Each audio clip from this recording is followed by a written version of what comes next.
बेलपिंपळगाव येथे श्री स्वामी समर्थ मंदिराचा वर्धापन दिन सोहळा हजारो भाविकांच्या उपस्थितीत संपन्न। आज वार गुरुवार दिनांक 21 मार्च रोजी नेवासा तालुक्यातील बेलपिंपळगाव येथे श्री स्वामी समर्थ मंदिराचा 7वा वर्धापन दिन सोहळा देवगड देवस्थानचे महंत भास्कर गिरीजी महाराज, स्वामी प्रकाशानंद गिरीजी महाराज, विश्वनाथ गिरी महाराज यांच्या मार्गदर्शनाखाली संपन्न झाला। पहाटे 4 ते 7 लघु रुद्राभिषेक, 7:30 ते 8 महाआरती, त्यानंतर पालखी पूजन व मिरवणूक सोहळा संपन्न झाला। पालखी मिरवणूक सोहळा निमित्तानं ग्रामस्थांनी आपल्या घरासमोर सडा रांगोळी काढण्यात आली होती।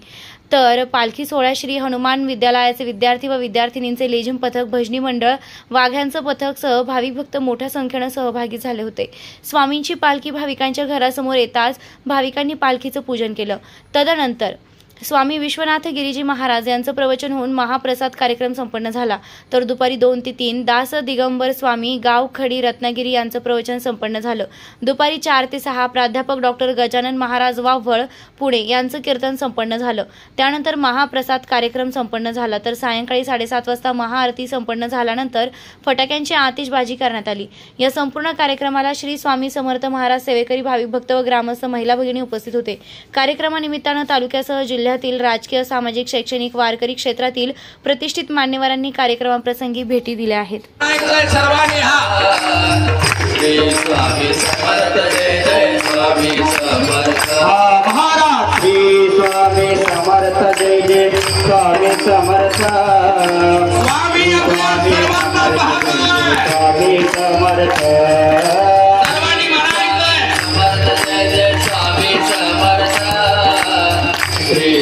समर्थ जय जय स्वामी समर्थ।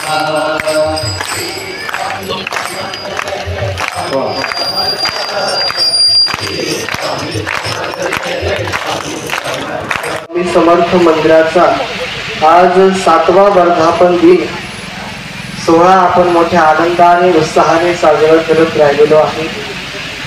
गेल्या अनेक दिवसांपासून आपण ह्या प्रयत्नामध्ये होतो। गेल्या अनेक दिवसांपासून आपलं नियोजन होतं। आज तो कार्यक्रम येऊन टेकलेला आहे।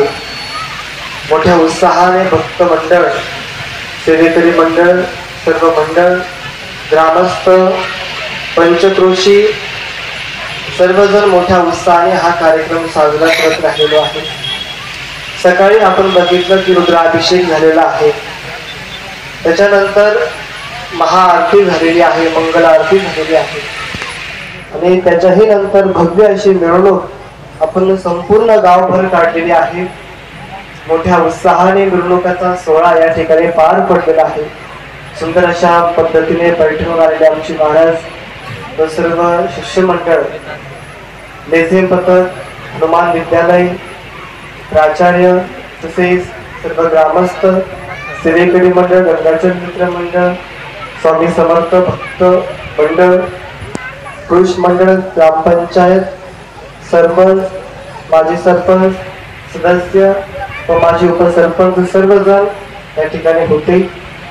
सर्वांच्या समवेत हा कार्यक्रम पार पडू राहिलेला आहे आणि या निमित्ताने प्रवचनाची सेवा माझ्याकडे आली म्हणून सर्व ग्रामस्थांचे, भक्त मंडळाचे मनपूर्वक मी आभार मानतो।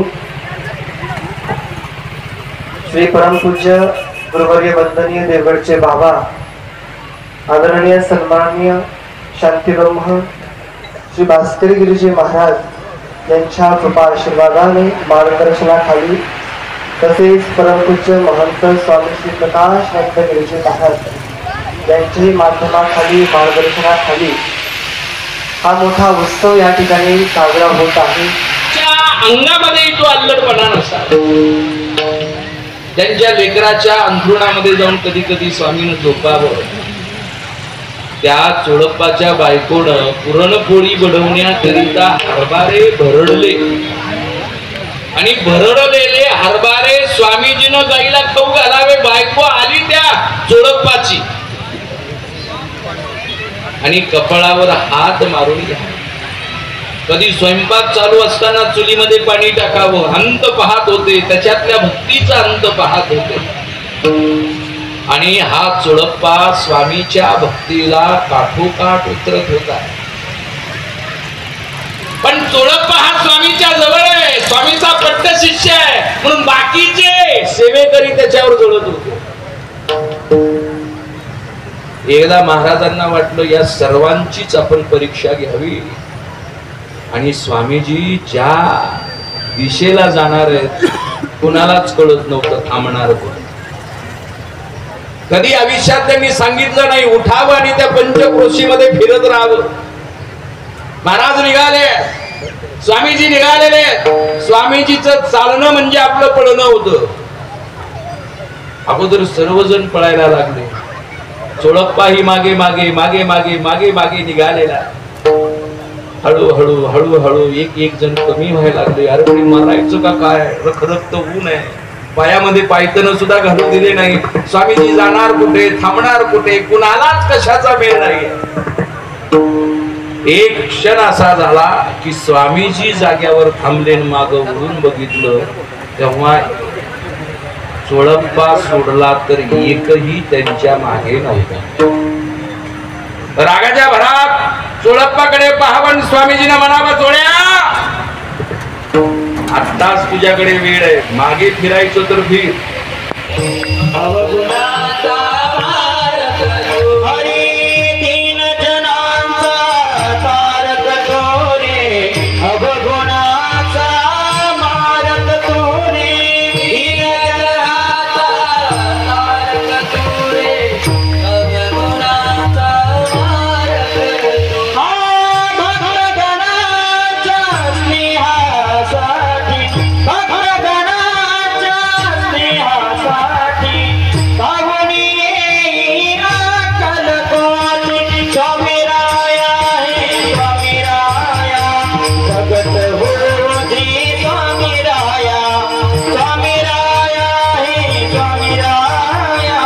प्रगट हो